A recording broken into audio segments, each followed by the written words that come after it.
Assalamualaikum warahmatullahi wabarakatuh. Perkenalkan, nama saya Rahmatul Fitri, saya dari kelas 1B dari Prodi S1 PGSD. Baiklah, di sini saya akan membuat tugas video bahasa Indonesia, yaitu tentang ketepatan mengidentifikasikan dan menjelaskan ejaan bahasa Indonesia dengan dosen pengajar Bu Putri Hana, PMPD. Baiklah, langsung saja kita ke materinya.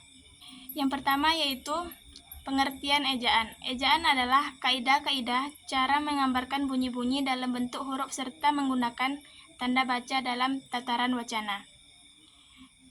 Penguasaan ejaan tersebut mencakup 1. Kemampuan menulis dan menggunakan huruf kapital dan huruf miring.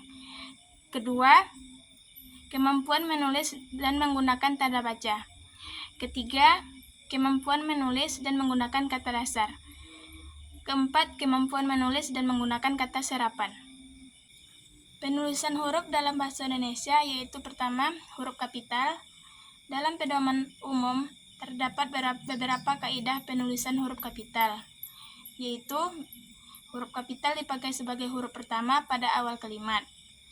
Yang kedua, huruf kapital dipakai sebagai huruf pertama petikan langsung, contohnya yaitu kapan kita pulang.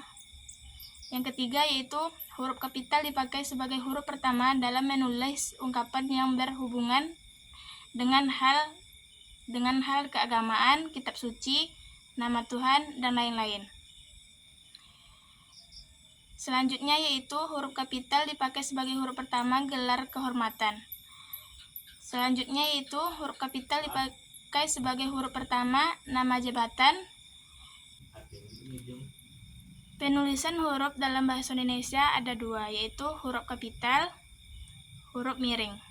Huruf kapital yaitu dalam pedoman umum terdapat beberapa kaidah penulisan huruf kapital. Contohnya yaitu huruf kapital dibagi sebagai huruf pertama pada awal kalimat. Yang kedua, huruf kapital dipakai sebagai huruf pertama petikan langsung. Yang ketiga yaitu huruf kapital sebagai huruf pertama dalam penulisan ungkapan yang berhubungan dengan hal keagamaan, kitab suci, nama Tuhan, dan lain-lain. Yang keempat yaitu huruf kapital dipakai sebagai huruf pertama gelar kehormatan. Huruf miring yaitu huruf miring dalam cetakan dipakai untuk menuliskan buku, majalah, surat kabar, dan lain-lain.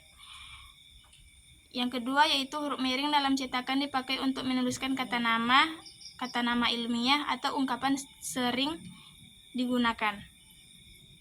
Huruf miring dalam cetakan dipakai untuk menegaskan atau mengkhususkan huruf.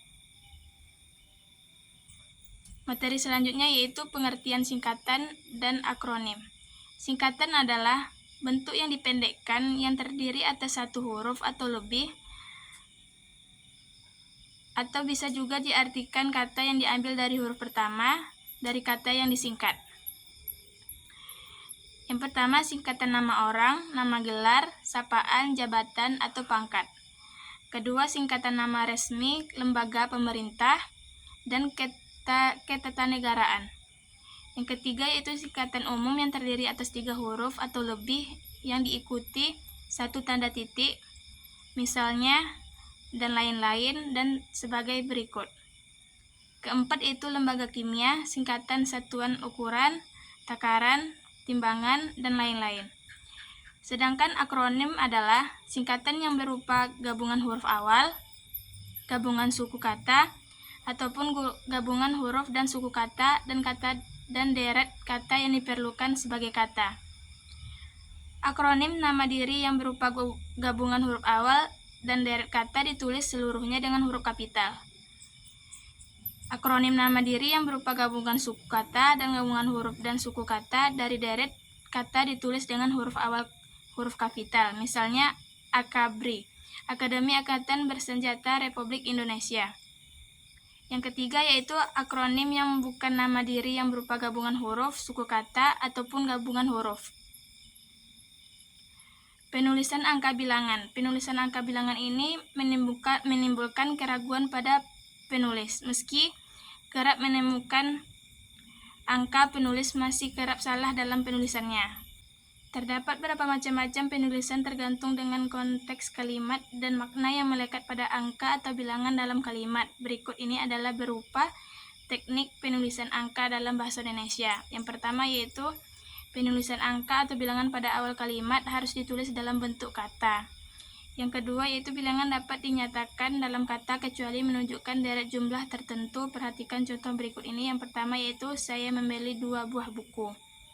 Yang ketiga yaitu pengejaan angka bilangan utuh berjumlah besar diperbolehkan dalam kalimat. Yang keempat yaitu penulisan angka untuk nomor seperti urutan rumah, jalan, dan atau kamar bisa ditulis dengan angka biasa atau dengan penomoran Yunani. Yang kelima yaitu penomoran untuk menunjuk rincian buku atau kitab suci dapat ditulis dalam angka atau angka Yunani, dan lain-lain. Baiklah, sekian video tugas saya pada kali ini. Jika ada kesalahan dan kekurangan, saya mohon maaf. Wabillahi taufiq wal hidayah. Wassalamualaikum warahmatullahi wabarakatuh.